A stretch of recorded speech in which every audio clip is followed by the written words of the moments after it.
Vážení poslucháči, vítame vás pri počúvaní podcastu zo série Preštart, dá sa to aj inak. Dnešná téma sa venuje ochoreniu depresie. Povieme si viac o tomto ochorení, kto ním viac trpí, či muži alebo ženy. Vyvrátime mýty a uvedieme na pravú mieru, kedy sa bavíme o bežnom smútku, ktorý prežíva občas každý z nás. A kedy je už potrebné zbystriť, pretože ochorenie sa začalo u nás alebo niekoho z rodiny či známeho prejavovať. Zároveň tento podcast rozdelíme do dvoch častí. V prvej časti sa budeme venovať viac ľuďom, ktorých toto ochorenie trápi, a v druhej sa pozrieme na ochorenie z pohľadu rodiny, priateľov či známych, ktorí sú v napredovaní každého človeka s týmto ochorením mimoriadne dôležití, aj keď si to možno vôbec neuvedomujú. Aby som ale nehovoril sám, pozvanie na natáčanie tohto dielu podcastu prijala doktorka Iveta Durmisová, ktorá sa venuje ľuďom s týmto ochorením v dennom psychiatrickom stacionári v Žiline, kde denne pomáha spolu s celým terapeutickým tímom, veľmi jednoducho povedané, vrátiť ľudí späť do bežného života. Pani doktorka, vítajte v podcaste Preštart, dá sa to aj inak. Ďakujem vám za pozvanie a poslucháčov srdečne pozývam k počúvaniu tohto podcastu. Podcasty zo série Preštart, dá sa to aj inak, pre vás prináša spoločnosť Lundbeck Slovensko.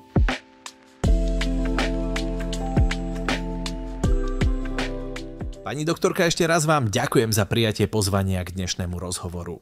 Dnes sme sa zároveň stretli aj pri jednej príjemnej príležitosti, pretože v týchto dňoch uzrela svetlo sveta nová brožúra, ktorá má rovnaký názov ako diel tohto podcastu, ktorá sa venuje tejto téme a ktorú si už teraz máte možnosť bezplatne stiahnuť na stránke www.lundbeck.sk v sekcii Pacienti a téma depresia. Tak a teraz sa už môžeme presunúť k nášmu dnešnému rozhovoru. Pani doktorka, ako často sa stretávate s ľuďmi s depresiou? Prakticky každodenne. U nás na stacionári. Čiže nejedná sa o ochorenie, ktoré by bolo špecifické, výnimočné. Je to bežné ochorenie, s ktorým sa nedá nestretnúť. Áno. Prosím, a aký je celosvetový výskyt tohto ochorenia? A čo vlastne depresia je? Treba povedať, že depresia patrí medzi najčastejšie sa vyskytujúce duševné poruchy. Je to chorobný stav, pri ktorom ide o dlhodobú a veľmi nezriedka sa aj opakujúcu zmenu nálady, ktorá zahrňa hlavne teda pretrvávajúcu smutnú, úzkostnú alebo tzv. Prázdnu náladu. Sú prítomné pocity beznádeje, pesimizmu, celkovej únavy s úbytkom energie, so znížením aktivity, pokles sebavedomia, poruchy spánku a rôzne telesné príznakmi. Medzinárodná klasifikácia chorôb definuje depresívnu epizódu z hľadiska trvania ako dlhotrvajúcu náladu, ktorá trvá minimálne 2 týždne a zasahuje do normálneho každodenného fungovania. Dá sa jednoducho povedať, že depresia ovplyvňuje to, ako sa človek cíti a zvláda každodenné činnosti. Depresia je natoľko rozšírená, že ju môžeme považovať za civilizačné ochorenie. Je dôležité si aj uvedomiť, že depresia nie je nejakým znakom osobnej slabosti alebo zlyhania, ale skôr zdravotným stavom, ktorý ovplyvňuje mnohé aspekty života a môže naozaj postihnúť každého z nás. Čiže netreba toto ochorenie vnímať tak, že ja som zlyhal, pretože trpím depresiou? Áno. Nie je to slabosťou charakteru alebo nejakej osobnosti. Určite aj človek, možno dominantný, s určitou autoritou, môže ochorieť na depresiu. A ak by sme to mohli porovnať aj štatisticky, koľko percent ľudí trpí depresiou? Samotnou depresiou trpí asi 5% celosvetovo dospelých ľudí. Ale poznáme aj iné formy depresie, ako sú reaktívne depresie, stresujúce adaptačné poruchy. A s akoukoľvek formou depresie sa môže za života stretnúť 16 až 17% dospelých ľudí. Čiže všetci sme ohrození týmto ochorením. Ďakujem veľmi pekne. A prosím, ako sa prejavuje, respektíve odlišuje od bežných zmien nálad? A kde by sme mali, dajme tomu, spozornieť, keď v úvodzovkách vidíme, že sa niečo deje? Bežný smútok, treba povedať, že nie je depresia. Bežný smútok vzniká po nejakom nepríjemnom zážitku alebo strate niekoho alebo niečoho dôležitého. Takýto smútok je psychologicky zrozumiteľný, odôvodniteľný a jeho intenzita a trvanie sú len dočasné a úmerné vyvolávajúcej príčine.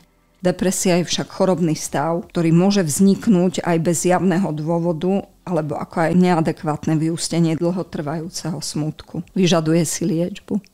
A ak sa pozrieme trošku z iného uhlu, čo možno o depresii sa menej hovorí a čo o nej je menej známe?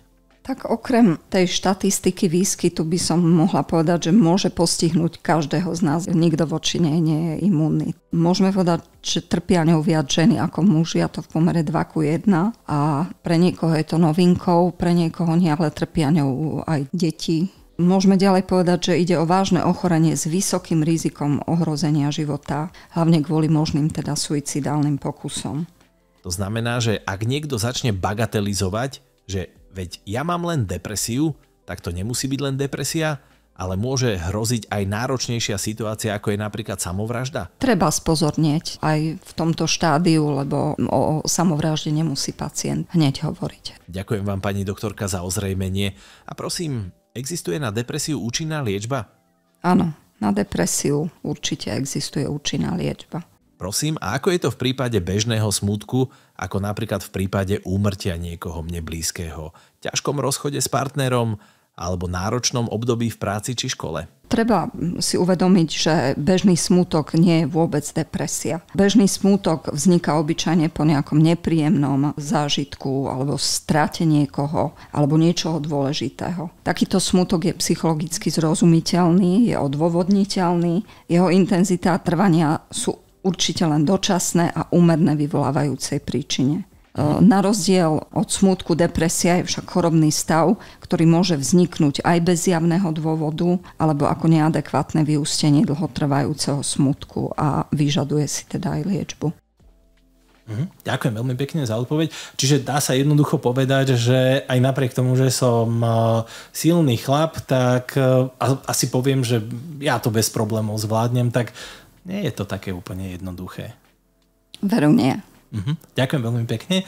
A ak sa pozrieme možno z toho samotného pohľadu toho človeka, ktorý trpí depresiou, čo pociťuje vo vnútri a ako sa depresia prejavuje návonok? Depresia sa prejavuje pomerne širokou škálou rôznych príznakov, ktoré tak môžeme rozdeliť na emočné, kognitívne a telesné. Medzi tie základné emočné príznaky patrí teda smútok, strata schopnosti prežívať radosť, to je tzv. Anhedónia, pocity prázdnoty, beznádeje, apatia alebo naopak prežívanie úzkosti, napätia, podráždenosti. Medzi tzv. Kognitívne príznaky patrí porucha koncentrácie pozornosti, zábudlivosť, nerozhodnosť, problémy s riešením problémov, s plánovaním aktivít, straty iniciatívy alebo pocit nedostatočného mentálneho výkonu. Myslenie sa stáva spomaleným, ťažkopádnym, časté je bilancovanie, pesimistické nejaké myšlienky, pocity viny alebo neodôvodnené výčitky, ktoré nemajú absolútne žiadne opodstatnenie, zníženie sebavedomia, pocity beznádeje. Začínajú sa objavovať alebo môžu sa objavovať myšlienky na smrť alebo samovraždu. Depresia sa môže teda okrem týchto emočných a kognitívnych príznakov prejavovať aj samotne telesnými príznakmi, ako je únava, pocity nedostatku energie, poruchy spánku, zmenená chuť do jedla, s čím súvisia aj zmeny hmotnosti, znížený záujem o sexuálne aktivity, rôzne bolesti, traviace ťažkosti, kardiovaskulárne alebo početné nejaké vegetatívne ťažkosti a závraty. A čo sa týka tých vonkajších prejavov, navonok človek trpiaci depresiou pôsobí celkovo takým spomaleným, unaveným dojmom. Prítomná je znížená mimika, tzv. Hypomimia, málo výrazná celková pantomimika, gestikulácia. Pacient je menej zhovorčivý, odpovedá veľmi stručne, prípadne jednoslovne alebo vôbec. Menej dbá o svoj výzor. Časté je zanedbávanie aj osobnej hygieny. Je znížená aktivizácia s tzv. Únikmi do postele a sociálne stiahnutie s vyhľadávaním samoty. Ďakujem veľmi pekne za odpoveď. Čiže nikto nie sme imúnni, tak ako ste hovorili. Presne tak. A aké sú prejavy depresie v závislosti na veku? Ďakujem za vašu otázku. Ako sme už hovorili v úvode tohto rozhovoru, depresia môže postihnúť ľudí v každom veku. Či už v dospelosti, v období dospievania, dokonca aj v detskom veku. Depresia u detí sa od tej u dospelých môže líšiť príznakmi, priebehom alebo aj reakciou na liečbu. U detí sú určité príznaky typické pre všetky vekové skupiny, ale niektoré sa vyskytujú len v určitých vekových obdobiach. Vo všeobecnosti ale platí, že čím je dieťa mladšie, tým sa viacej prejavuje takými tými telesnými príznakmi. Napríklad usmievavé dieťa sa mení na plačlivé, apatické, prestane prospievať, pôsobí dojmom ako telesne chorého a začínajú sa objavovať aj poruchy vývoja. Depresia už môže dokonca aj v dojčenskom veku vzniknúť, zvyčajne ako následok odlúčenia od osoby zabezpečujúcej bezpečie od matky. U predškolákov je veľmi častá podráždenosť, agresivita, neschopnosť čohokoľvek sa radovať, plačlivosť. Často udávajú bolenie brúška, prípadne nechutenstvo. Prítomné sú poruchy spánku, môže sa objavovať časté pomočovanie, strata zvedavosti alebo kreativity, odmietanie kontaktov s rovesníkmi a spoločných hier. Dobre, a ak sa budeme rozprávať dajme tomu o tínedžeroch? Školáci a tínedžeri depresiou, tí, ktorí trpia, môžu vyzerať znudene. Typicky sú telesné prejavy ako bolesti hlavy, brucha, nevoľnosti, nechutenstvo alebo naopak prejedanie sa, problémy so spánkom. Často sa vyskytuje podráždenosť, až agresivita, tzv. Šaškovanie, provokatívne správanie alebo hyperaktivita, môže byť odpor k učeniu, nesústredenosť. Výsledkom sú problematické vzťahy s rovesníkmi, ale aj s dospelými. Často sa zhoršuje školský prospech v tomto období u detí s depresiami. Depresívny nezáujem môže pôsobiť ako lenivosť, poruchy správania ako provokovanie alebo nevychovanosť. V myšlienkach majú deti často pocity viny za veci, ktoré v skutočnosti ani nemohli zapríčiniť, nízku sebadôveru. Môžu byť v škole predmetom ohovárania alebo šikany zo strany spolužiakov, priamo alebo prostredníctvom rozšírených sociálnych sietí. Môžu predstierať často, že sú choré, odmietajú chodiť do školy. Nezriedka sa objavujú myšlienky o smrti, možné sú aj pokusy o samovraždu. Posledné obdobie sa vyskytuje veľmi, veľmi často sebapoškodzovanie, skoro ako taká epidémia v tomto období. Kedy si vôbec seba poškodzovanie bolo skôr takou ráritou. Áno. Ale to je potom veľmi ťažké oddeliť, že či ten človek reálne trpí depresiou, alebo iba, poviem to veľmi jednoducho, sa snaží držať nejakého mainstreamu, ktorý je, dajme tomu v škole, štandardne zavedený. Áno, je to možné, ale zdravé dieťa by sa určite seba poškodzovalo, aj keby teda malo nejaký vzor alebo nejakého dominantného kamaráta. Ďakujem veľmi pekne za usmerenie a keď sa posunieme ďalej, v dospelosti, ako sa prejavuje samotná depresia? Ešte by som spomenula možno obdobie adolescencie. Vynikajúce.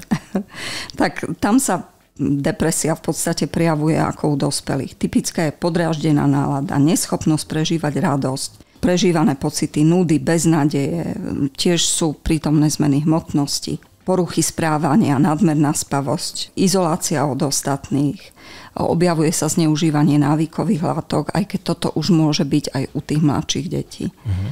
Promiskuita, znížené sebahodnotenie, takisto to seba poškodzovanie, čo som spomínala. A už potom aj samovražedné sklony. Adolescenti v štádii depresie hovoria veľmi málo a tak, že často rozprávajú len o beznádeji, zaoberajú sa zmyslom života, tak pseudofilozofujú.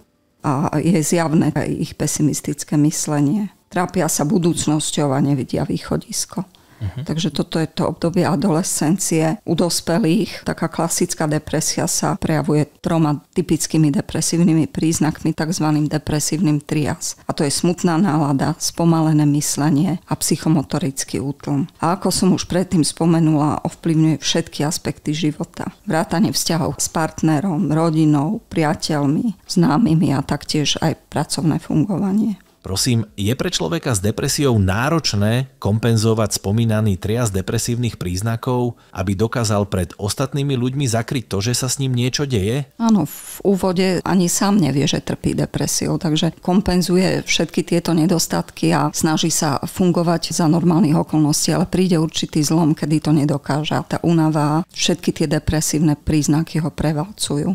A už potom nie je schopný podávať taký adekvátny výkon ako predtým, ako ochorel.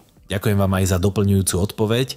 Prosím, a v prípade starších ľudí a dôchodcov je aká situácia? Takže v starobe patrí depresia ku častým psychickým ochoreniam. Dá sa povedať, že starším ľuďom vekom okrem tých svojich vlastných zdravotných ťažkostí a ochorení pribúdajú aj nové okolnosti, ktoré sú pre nich veľmi zaťažujúce a stresujúce. Často je to odchod do dôchodku, taká kvalitatívna zmena, strata sociálneho postavenia alebo strata životného partnera alebo existenčné ťažkosti, pocit odkázanosti, problémy s deťmi, prípadne inými príbuznými. V tomto období teda okrem typických depresívnych príznakov sa veľmi často pridružujú aj teda také pocity nepotrebnosti, osamelosti alebo neistoty.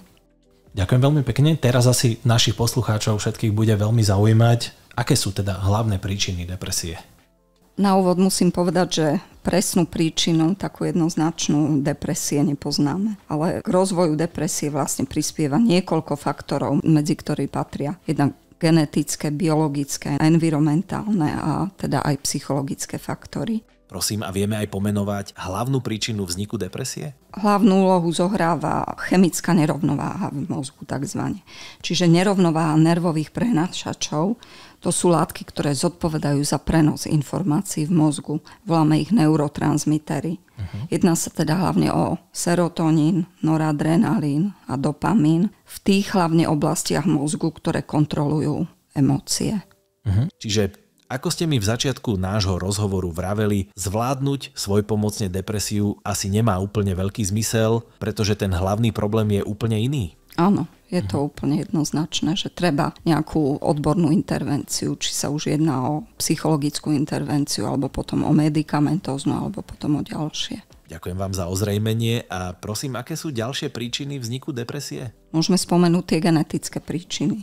Výskum ukázal, že ak sa depresia vyskytla u príbuzných, to znamená, ak máte priameho príbuzného s depresiou, tak môžete mať približne 3-krát vyššiu pravdepodobnosť rozvinutia depresie v porovnaní s tou bežnou populáciou. Depresiu však môžete mať aj bez rodinnej anamnézy. Treba si uvedomiť ale aj to, že hoci máte predispozíciu k depresii, neznamená to, že sa u vás choroba nakoniec aj prejaví. Pani doktorka, existujú aj ďalšie faktory, ktoré môžu spustiť toto ochorenie? Priznávam, že väčšinou samotná genetika k tomu nestačí. K spusteniu depresie prispievajú väčšinou aj faktory z vonkajšieho prostredia. Tie nazývame sociálne faktory alebo nejaké stresujúce udalosti v našich životoch, ktoré môžu mať obyčajne aj širšie pozadie, a to rodinné, partnerské, pracovné, niekedy aj celospoločenské. A aké sú teda ešte ďalšie faktory, ktoré môžu spustiť prejav depresie? Ďalším faktorom môžu byť aj telesné ochorenia. Jedná sa hlavne o teda také chronické ochorenia, ako je cukrovka, kardiovaskulárne, neurodegeneratívne alebo onkologické ochorenia, prípadne hormonálne poruchy, ako sú ochorenia štítnej žľazy, zmenená hladina kortizolu. Pričom teda netreba zabúdať, že spomínané ochorenia mávajú vďaka prítomnej depresii potom horší priebeh. Môžu spúšťať depresiu aj niektoré lieky, ktoré máme na predpis? Áno, môžu, samozrejme. Sú to hlavne kortikoidy alebo novopoužívaný interferón pri rôznych závažnejších ochoreniach. Okrem teda samotných liekov, aj užívanie návykových látok, teda hlavne alkohol, môže teda spúšťať alebo prehlbovať depresiu a samozrejme aj iné návykové látky. Pani doktorka, v úvode nášho rozhovoru ste spomínali, že depresia sa dá liečiť, no iste by našich poslucháčov zaujímalo, ako efektívne sa dá liečiť? Áno, určite. Dá sa povedať, že ide o jeden z najlepšie liečiteľných stavov duševného zdravia. Približne okolo 80 až 90% ľudí s depresiou, ktorí vyhľadajú pomoc, veľmi dobre reagujú na liečbu. Čiže dá sa povedať, že keď mám už ten pocit, že trpím nejakým ochorením a asi to bude depresia, je ideálne čo najskôr vyhľadať odbornú pomoc, pretože o čo skôr sa dostanem k lekárovi, o čo skôr sa začnem liečiť, áno, tak o to rýchlejšie sa toho ochorenia v úvodzovkách môžem zbaviť. Presne tak. Dobre, ďakujem veľmi pekne. Keď sa o tom bavíme, existujú nejaké účinné spôsoby liečby depresie? Tak určite. Ako metodou prvej voľby by mala byť psychologická liečba. Tá je práve efektívna u tých takých ľahších foriem. Pokiaľ sa pacient dostane už do ťažkej formy depresie, tá psychologická liečba samozrejme nepostačuje a pristupuje sa k používaniu liekov na depresiu, tzv. Antidepresív. V ideálnom prípade pokračuje kombinovaná liečba, aj psychologická, aj liečba antidepresívami. Spomínali ste antidepresíva. Častokrát sa o nich hovorí ako o liekoch, ktoré proste neužívajú. Je to niečo hrozné, čo ťa stigmatizuje, zlomí ťa a v úvodzovkách nebudeš vedieť normálne fungovať. Je to naozaj tak? Nie. Sú to lieky, ktoré sa používajú na liečbu depresie. Neznamená to, že sú to nejaké cudzorodé látky, ktoré by mali meniť osobnosť alebo niečo podobné. Zjednodušene povedané, ovplyvňujú hladiny tých práve neurotransmiterov alebo tých nervových pôsobkov v mozgu, ako sú serotonín, noradrenalín, dopamín, ktoré práve zodpovedajú za náladu alebo emocionálne prežívanie. V dnešnej dobe je už široká škála moderných antidepresív, ktoré majú minimálne vedľajšie účinky. Zaberajú antidepresíva okamžite? Nie, určite nie. Pacienta treba už dopredu alebo pri nasadzovaní liečby upozorniť na to, že minimálne 2 až 4 týždne musia počkať a byť trpezliví, kým sa ten efekt antidepresívnej liečby prejaví. Čiže môžeme sa baviť ako keby o fáze nasycovania, kým ten prejav je plynulý a sa dá vyhodnotiť, že áno, tá liečba mi zabrala alebo zvolíme inú. Áno, určite treba čakať minimálne ten mesiac, aby sme mohli aspoň tú prvotnú fázu alebo ten efekt liečby zhodnotiť. Okrem samotnej liečby sú ešte aj nejaké iné ďalšie intervencie, ktoré sa používajú, dajme tomu, pri nejakých ťažkých prípadoch alebo stavoch depresie?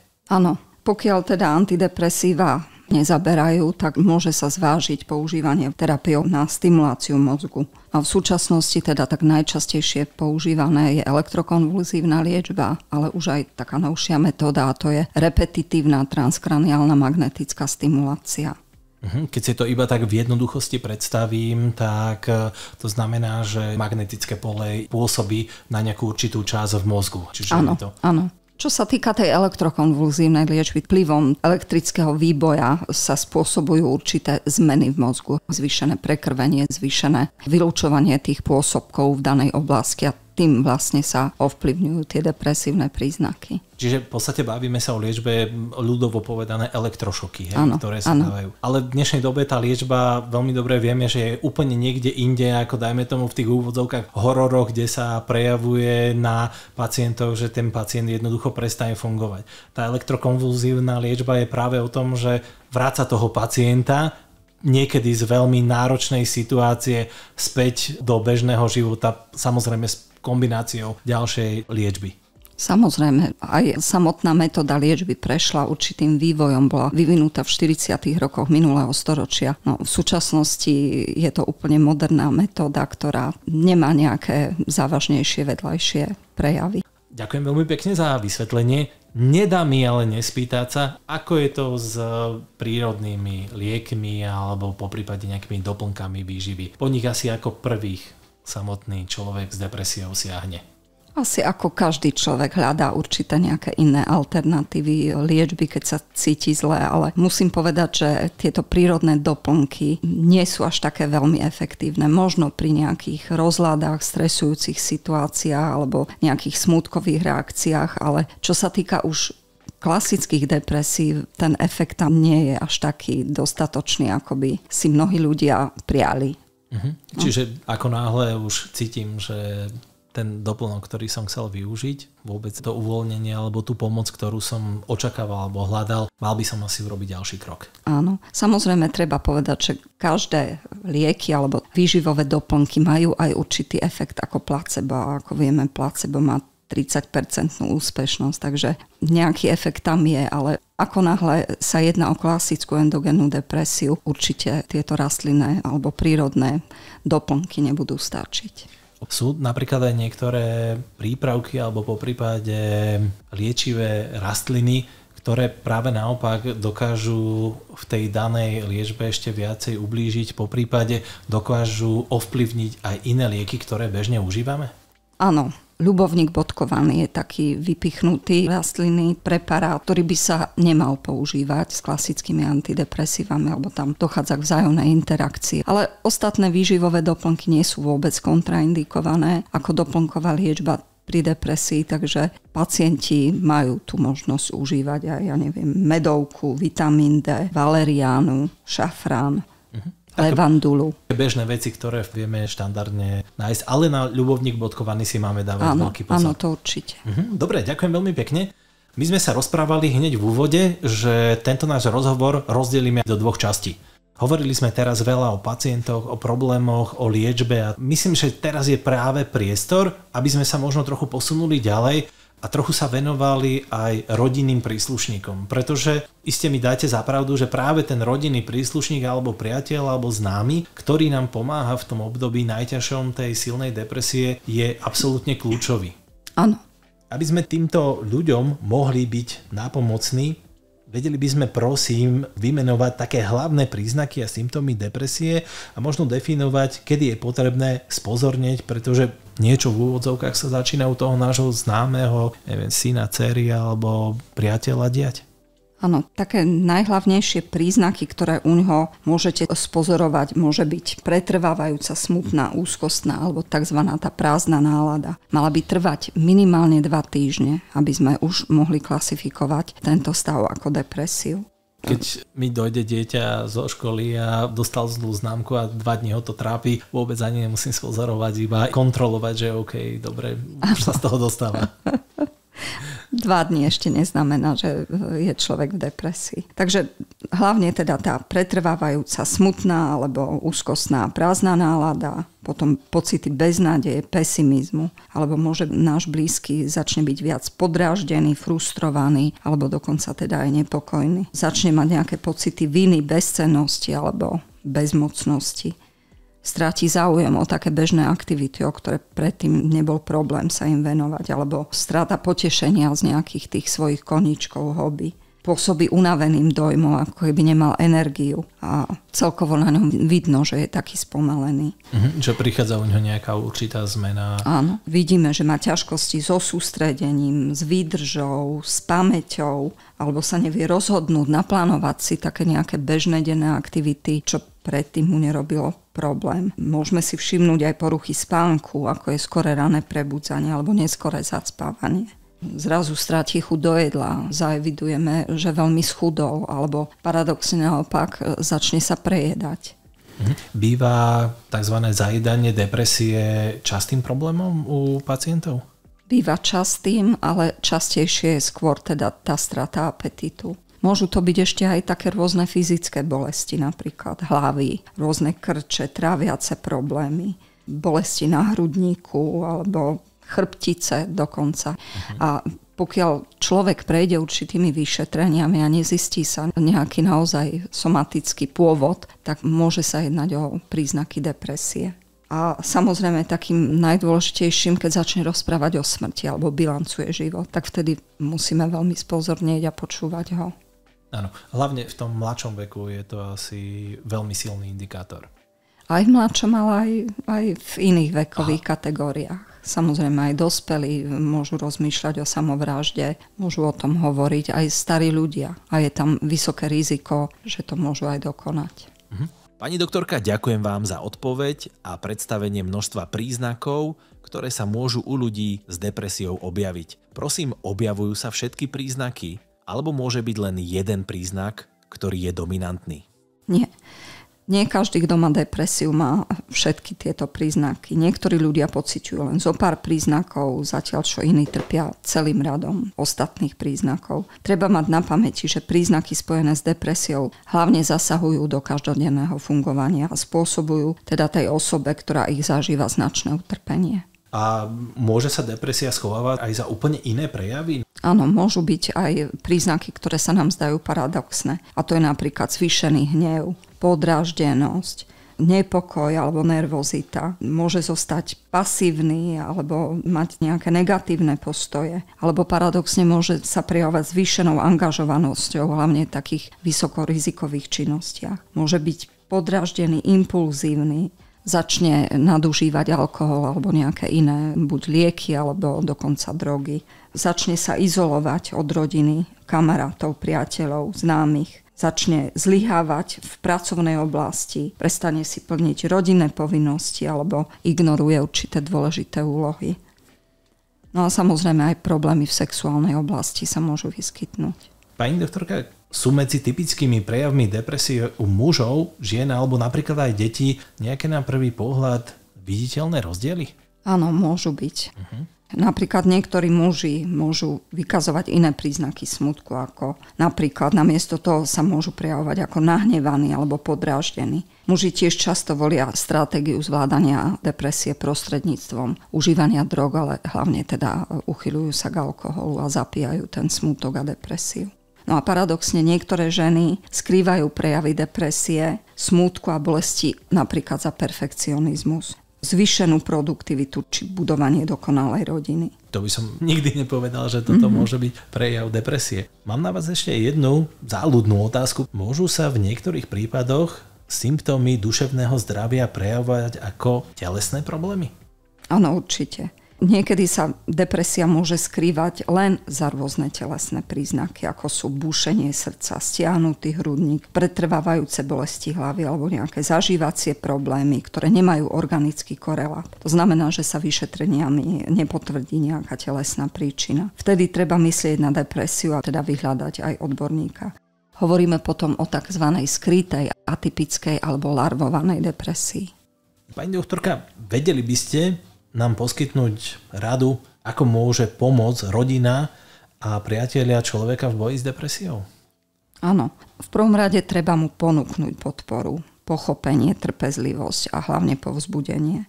Ak u svojho blízkeho zbadáte príznaky depresie, treba ho povzbudiť, aby vyhľadal hlavne teda pomoc u odborníka na duševné zdravie. A či už je to psychológ alebo psychiater.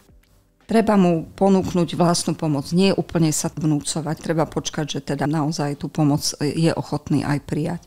Vtedy mu môžeme pomôcť napríklad dodržať liečebný plán, ako je napríklad nastavenie pripomienok v mobile, keď si má dať predpísaný liek, chodiť s ním na kontroly ku psychiatrovi, ku psychologovi.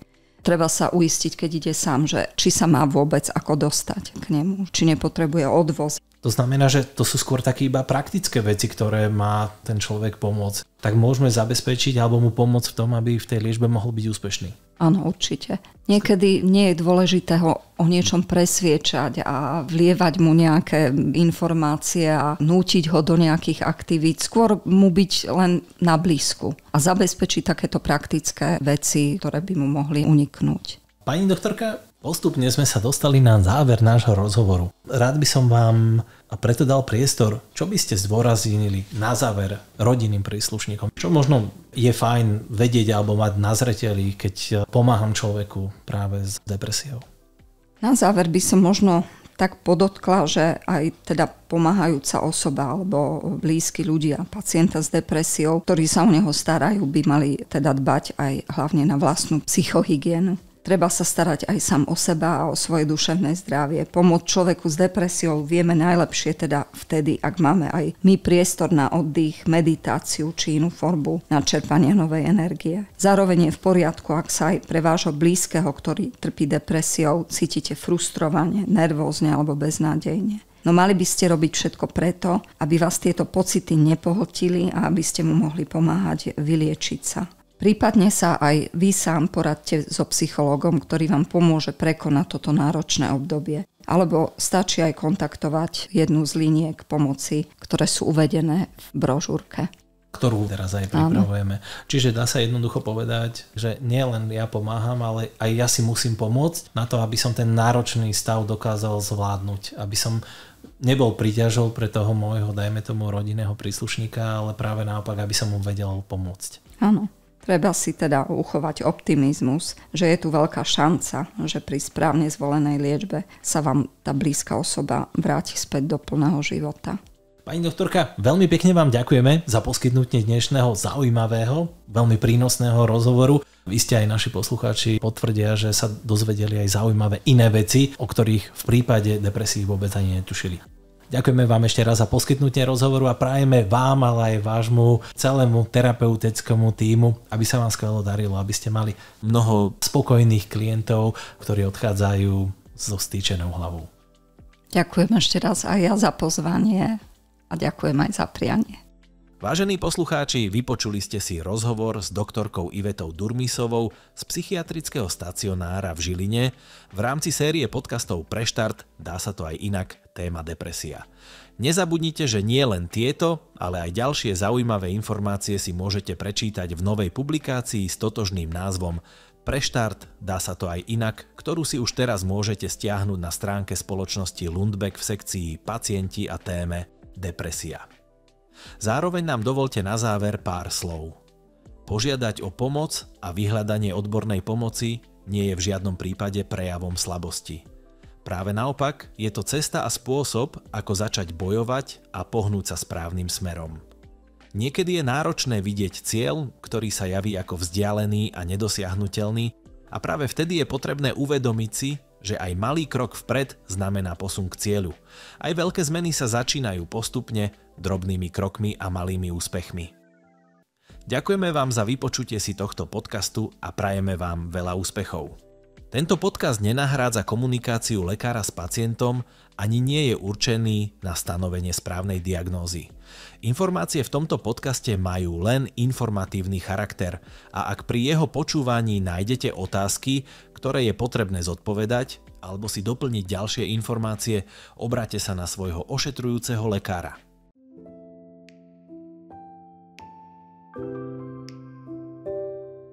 Tento podcast zo série Preštart, dá sa to aj inak, vám priniesla spoločnosť Lundbeck Slovensko. Podcast zo série Preštart, dá sa to aj inak pre vás pripravila vzdelávacia spoločnosť M-Edu SRO.